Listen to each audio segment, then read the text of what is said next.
আজকের এই ভিডিওতে অত্যন্ত জটিল এবং কঠিন একটা রোগের ব্যাপারে কথা বলবো। আর এই জটিল এবং কঠিন রোগটার নাম হলো পক্ষাঘাত বা প্যারালাইসিস।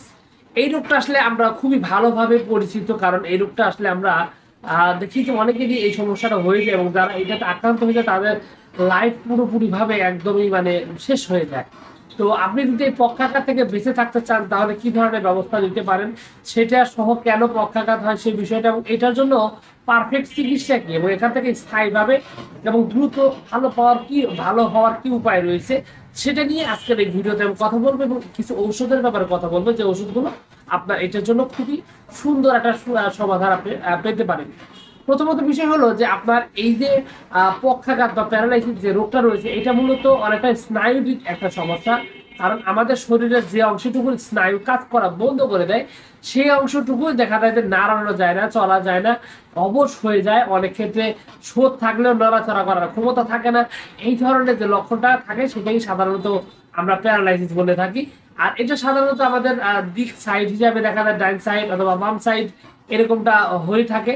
আবার অনেক ক্ষেত্রে দেখা যায় যে শরীরের বিশেষ কোনো অঙ্গ এমনটা হতে পারে। তবে সাধারণত ডাইন সাইড অথবা বাম সাইড হওয়ার পিছনে এখানে অনেকগুলো কারণ রয়েছে।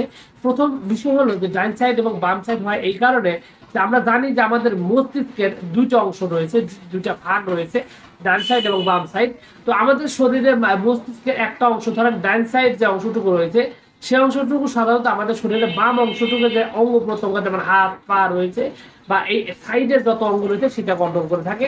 আবার ডান সাইডের যে আপনার বাম সাইডের যে আপনার মস্তিষ্ক রয়েছে সেটা অপর পাশে যে আপনার ইটা রয়েছে, আপনার অঙ্গ প্রত্যঙ্গ রয়েছে, সেটুকু কন্ট্রোল করে থাকে।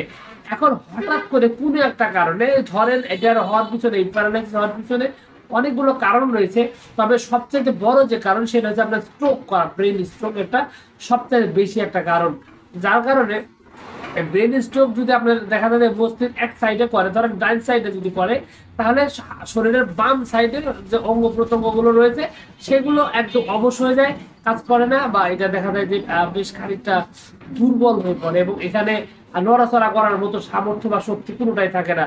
আবার দেখা যায় যে বাম সাইডে সাইডটা যদি আবার স্ট্রোক করে তাহলে ডাইন সাইডের অংশটুকু আপনার অবশ হয়ে যায়, কাজ করে না। তো এইরকম হচ্ছে একটা প্রধান ব্যাপার। সেই সাথে আপনার ব্রেন স্ট্রোক ছাড়াও দীর্ঘদিন ঠান্ডা জনিত কারণে যদি আপনি ভুগে থাকেন তাহলেও কিন্তু বা ঠান্ডা পরিবেশে, ভেজা স্যাঁতস্যাঁতে পরিবেশে যদি আপনি বছরের পর বছর থাকতে থাকেন তাহলে কিন্তু আপনি প্যারালাইসিসে আক্রান্ত হতে পারেন। সেই সাথে আপনার এই প্যারালাইসিসে আক্রান্ত হওয়ার পিছনে আরো যতগুলো কারণ রয়েছে, তার মধ্যে একটা হলো যে আপনার আপনার যে মেরুদণ্ড রয়েছে, মেরুদণ্ডের যে সমস্যাগুলো রয়েছে, সেই মেরুদণ্ডে এখানে কোনো একটা রোগ হওয়ার কারণে কিন্তু আপনার এই সমস্যাটা হতে পারে। এক কথায় আপনার এখানে মানসিক শারীরিক অনেকগুলো ব্যাপার স্যাপার রয়েছে। তবে সবচেয়ে বেশি যেটা হয়ে থাকে সেটা হলো আপনার ওই আপনার স্ট্রোক করার কারণে, ব্রেন স্ট্রোক, এটার কারণে প্যারালাইসিস হয়ে থাকে।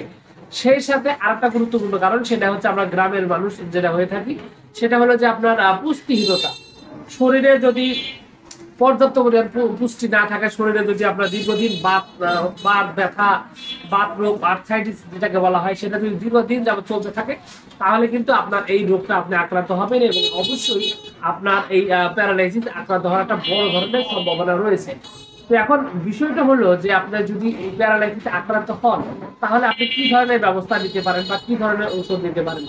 এক্ষেত্রে আপনার অনেকগুলো ব্যাপার রয়েছে। আপনার রোগের অবস্থা, রোগের কন্ডিশন গুলো খুবই গুরুত্বপূর্ণ। তবে হোমিওপ্যাথিতে কিন্তু এই প্যারালাইসিসের জন্য পরীক্ষিত কার্যকরী অনেকগুলো ওষুধ রয়েছে।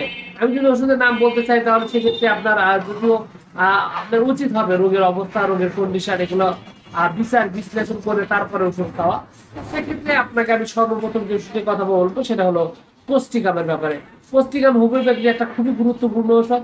এটা এই প্যারালাইসিস সমস্যা সমাধানের জন্য ব্যাপক সুনাম রয়েছে। সেই সাথে আপনার অনেকগুলো ওষুধের মধ্যে রয়েছে আপনার প্লাম্বা মেট রয়েছে, ল্যাকেসিস রয়েছে, প্রাথমিক অবস্থায় ভালো হওয়ার জন্য এগোনাইট ন্যাপ রয়েছে, বেশ অনেকগুলো ওষুধ রয়েছে। তার ওষুধগুলো আসলে বললেও বিশেষ কোনো লাভ নাই আপনার জন্য, কারণ আপনাকে অবশ্যই রোগের ব্যাপারে আগে জানতে হবে এবং আপনার রোগের অবস্থা, রোগের কন্ডিশন রোগের জটিলতা কতটুকু সেইটা নির্ধারণ করে তারপরে আপনাকে পারফেক্ট ওষুধ নির্ধারণ করতে হবে। এর জন্য অবশ্যই আপনাকে একজন অভিজ্ঞ হোমিওপ্যাথি ডাক্তারের সাথে কথা বলতে হবে এবং কথা বলে সঠিক ওষুধ যাচাই বাছাই করে তারপর আপনাকে ওষুধটি সেবন করাতে হবে। তাহলে কিন্তু আপনি এখান থেকে একটা সুস্থ সুন্দর এবং ভালো একটা সমাধান পাবেন। অন্যথায় এখান থেকে সুস্থ হওয়া কিন্তু রীতিমতো অসম্ভব একটা ব্যাপার। তো যাই হোক, সব মিলিয়ে এইটুকু ছিল আজকের ভিডিও। আশা করছি পুরো তথ্যগুলো আপনার কাছে অনেক অনেক বেশি ভালো লেগেছে। আর যদি লেগে থাকে অবশ্যই ভিডিওতে একটি লাইক দিয়ে, আর চ্যানেলে প্রথমবার এসে থাকলে অবশ্যই চ্যানেলটি সাবস্ক্রাইব করবেন। কোনো প্রশ্ন, কোনো মতামত, কোনো অভিযোগ থাকলে অবশ্যই জানাবেন। তো ভিউয়ার্স, আপনাদের সকলকে অনেক অনেক ধন্যবাদ। আসসালামু আলাইকুম।